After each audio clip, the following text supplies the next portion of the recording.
Le vrai combat est contre l'ego lui-même. Miyamoto Musashi. Le Dokodo est un texte court, composé de 21 préceptes ou principes que Musashi a écrits vers la fin de sa vie, peu avant sa mort, en 1645. Ces préceptes reflètent ses idées sur la conduite à suivre sur le chemin de la vie et de la mort. C'est un ouvrage philosophique offrant des conseils sur la façon de vivre une vie honorable, disciplinée et authentique. Dans notre monde moderne trépidant, nous sommes rarement seuls. Nos esprits sont constamment bombardés d'informations, de pensées et de distractions. Mais Miyamoto Musashi nous enseigne qu'être seul peut être le moyen de changer votre vie. Le légendaire samouraï croyait cela, car il a passé la majeure partie de sa vie dans la solitude, perfectionnant son art et développant sa philosophie.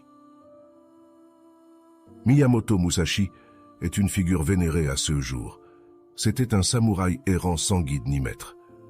Musashi est né en 1584 dans un Japon dévasté par les guerres et les conflits. Son maniement de l'épée était inégalé, mais c'est sa profonde sagesse qui continue de nous inspirer des siècles plus tard. Il était un artiste, philosophe et épéiste qui a remporté plus de 60 duels, dont beaucoup à mort.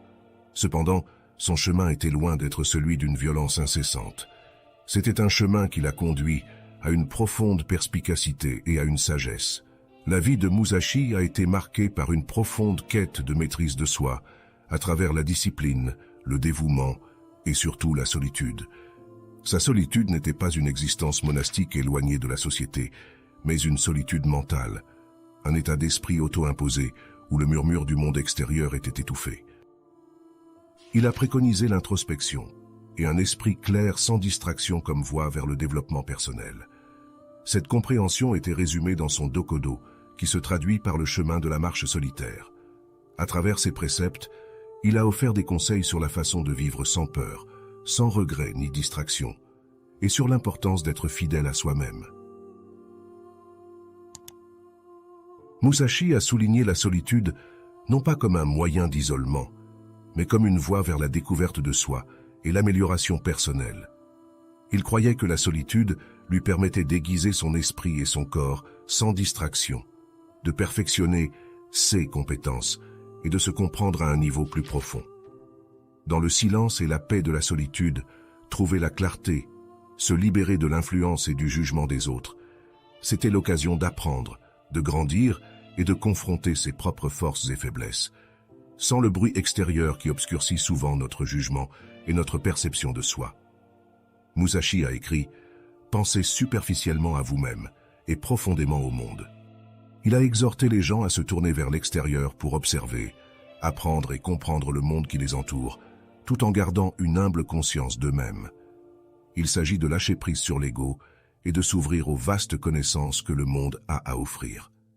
Cette humble conscience de soi, combinée à une compréhension profonde du monde, crée un formidable chemin vers le développement personnel et la croissance personnelle. Mais comment pouvons-nous appliquer ces anciens enseignements à nos vies modernes? Les leçons que Musashi a tirées de la solitude ne s'appliquent pas seulement à la vie des samouraïs, mais ils peuvent être incorporés dans nos vies aujourd'hui. L'une des leçons que Musashi nous enseigne est la valeur de l'autonomie. Il déclare « Ne cherchez pas le plaisir pour vous-même ». Cela nous rappelle que le bonheur éphémère, issu d'une validation externe ou de possession matérielle, ne conduit pas à une satisfaction durable. Au contraire, Musashi nous exhorte à trouver l'épanouissement en nous-mêmes, dans nos actions et dans notre croissance personnelle. Un autre point clé de Dokodo est le principe de ne pas se fier en aucune façon aux sentiments fugaces. Cela nous encourage à ne pas agir impulsivement sur les émotions passagères, mais à réfléchir attentivement à nos actions et à leurs conséquences. Nos décisions doivent être réfléchies, pleinement conscientes et indépendantes des sentiments passagers ou des influences extérieures. De plus, Musashi souligne l'importance de ne pas s'attacher aux choses physiques et temporelles. Dans Dokodo, il conseille « Ne vous attachez pas aux biens dont vous n'avez plus besoin ». Ce conseil d'abandonner les attachements inutiles ne se limite pas seulement aux possessions matérielles, mais s'étend également aux relations, aux habitudes et aux pensées qui ne nous servent plus.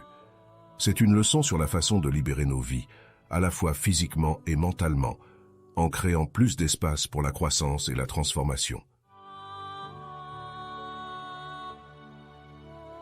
Dans un autre précepte, il déclare « Ne craignez pas la mort ». Ce n'est pas une invitation à l'insouciance, mais un encouragement à vivre pleinement et sans peur, en sachant que la mort fait partie de la vie. C'est une invitation à vivre chaque jour comme si c'était le dernier, à valoriser chaque instant et à saisir les opportunités qui se présentent. Enfin, il nous exhorte à nous détacher du désir tout au long de notre vie. Cela nous apprend à nous libérer de la soif constante de plus, qui conduit souvent à l'insatisfaction et au malheur. Il s'agit d'apprendre à se satisfaire de ce que l'on a, tout en continuant à s'efforcer de s'améliorer. Ce ne sont là que quelques-uns des principes que Musashi nous a laissés dans son Dokodo. Ils nous fournissent une carte pour naviguer dans la vie, soulignant la valeur de l'introspection, de l'autonomie, de la prise de décision réfléchie et de l'abandon du superflu. Le monde d'aujourd'hui est très différent de l'époque de Musashi. Nous sommes constamment connectés à la technologie qui nous rassemble plus que jamais. Mais, comme l'a souligné Musashi, la solitude est inestimable pour la croissance personnelle et la conscience de soi. Alors, comment pouvons-nous mettre en œuvre les enseignements de Musashi sur la solitude dans notre monde interconnecté? Tout d'abord, nous pouvons pratiquer la solitude en réservant régulièrement du temps, loin de l'agitation de la vie quotidienne. Cela peut se faire à travers des moments quotidiens de silence et de solitude, que ce soit par la méditation, des promenades dans la nature, ou simplement assis tranquillement dans sa chambre. Pendant ces moments, permettez-vous de penser, de réfléchir et d'être simplement. Deuxièmement, envisagez de pratiquer une désintoxication numérique. Établir des moments désignés chaque jour pour nous déconnecter de nos appareils nous donne l'espace dont nous avons besoin pour l'introspection et la paix intérieure. C'est une façon d'affirmer notre indépendance vis-à-vis des demandes constantes d'attention et de créer un espace pour la solitude. Troisièmement, la solitude va au-delà de la séparation physique. Cela implique également une séparation mentale et émotionnelle. Cela signifie apprendre à abandonner le besoin d'approbation, de la volonté de se comparer aux autres et du désir de se conformer. Il s'agit d'apprendre à rester ferme dans nos croyances et nos décisions, même si elles vont à l'encontre de la foule. Enfin, faites de la solitude une priorité. Traitez-le comme un élément essentiel de votre routine de soins personnels, quelque chose de non négociable. Ne le voyez pas comme un luxe, mais comme une nécessité pour la croissance personnelle et la conscience de soi. Le monde est peut-être différent de l'époque de Musashi, mais les leçons qu'il a apprises dans la solitude sont intemporelles. En incorporant ces principes dans nos vies, nous pouvons apprendre non seulement à être seuls, mais à prospérer dans la solitude, à trouver la paix et la plénitude en nous-mêmes pour faire face aux défis. Accepter la solitude n'est pas toujours facile. Cela va souvent à l'encontre de nos instincts de connexion et d'interaction sociale. Nous pouvons même craindre la solitude en l'associant à l'isolement ou à l'abandon. Premièrement, il est essentiel de distinguer la solitude de l'isolement. L'isolement est un état de détresse émotionnelle, un sentiment d'être socialement isolé ou déconnecté. C'est un état indésirable, un sentiment de déconnexion. La solitude, en revanche, c'est être seul sans se sentir seul. C'est un état de connexion positif et constructif avec soi-même. Deuxièmement, comprenez que la solitude n'est pas un concept de tout ou rien. Il n'est pas nécessaire de se retirer dans une grotte ou de vivre en ermite pour en faire l'expérience. Il s'agit plutôt de trouver un équilibre en incorporant des périodes de calme et d'introspection dans votre vie quotidienne. Troisièmement, rappelez-vous que la solitude nécessite une intentionnalité. C'est un choix conscient, un acte délibéré. Il s'agit de prendre du temps pour soi, pour ses pensées et ses réflexions. Enfin, acceptez l'inconfort qui peut accompagner la solitude. Cet inconfort peut être un signe de croissance, une indication que vous vous défiez. Repoussez vos limites et sortez de votre zone de confort. Musashi a compris les défis d'embrasser la solitude, mais il a également reconnu ses avantages. À travers sa vie et ses enseignements, il nous propose un plan pour surmonter ces défis et exploiter le pouvoir transformateur de la solitude.